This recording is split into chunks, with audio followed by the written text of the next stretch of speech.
যে কোনো প্লেয়ার যদি ফ্র্যাঞ্চাইজি লিগ খেলে সে কিন্তু তার নিজেকে 100% দিতে হবে এবং ব্যাক অফ দ্য মাইন্ডে এটা থাকবে সে বাংলাদেশের হয়ে খেলতেছে, বাংলাদেশের নামটা কিন্তু ওখানে থাকবে, তো তার রেসপন্সিবিলিটি অনেক বেশি থাকে। আমার মনে হয় ফ্র্যাঞ্চাইজি লিগগুলো খেললে প্লেয়ারদের এই জিনিসটা বাড়বে আরও, যেটা ইন্টারন্যাশনাল ক্রিকেটে আসে অনেক অভিজ্ঞতা মানে বেনিফিটেড হবে। ঠিকই তো, মানসম্মত বিদেশি ফ্র্যাঞ্চাইজি লিগে অংশ নিলে তো দেশের ক্রিকেটেরই লাভ।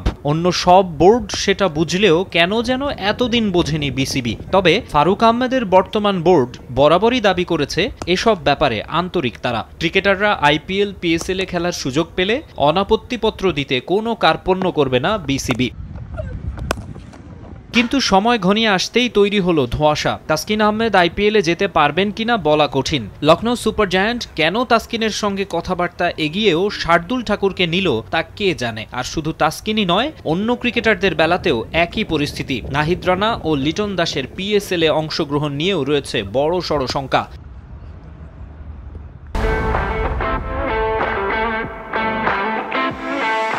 পাকিস্তানকে তাদের মাটিতে টেস্টে হোয়াইট ওয়াশ করে আসার পর থেকেই নাহিদ রানাকে নিয়ে ব্যাপক আগ্রহ পাকিস্তানিদের। টাইগার পেস স্টারকে দলে ভেড়াতে উঠে পড়ে লাগে পিএসএল ফ্র্যাঞ্চাইজিগুলো। শেষ পর্যন্ত পেশোয়ার জালমিতে নাম লেখান নাহিদ। এই ফ্র্যাঞ্চাইজি টুর্নামেন্টে খেলা নিয়ে বেশ রোমাঞ্চিতও ছিলেন তিনি।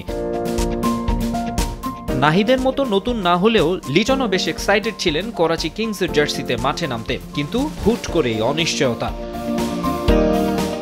এবার পাকিস্তান সুপার লিগের রিপ্লেসমেন্ট ড্রাফট হতে যাচ্ছে। দেশটির গণমাধ্যমের খবর বলছে নাহিদ রানাকে পেশোয়ার জালমি এবং লিটন দাসকে করাচি কিংস রিপ্লেস করতে পারে।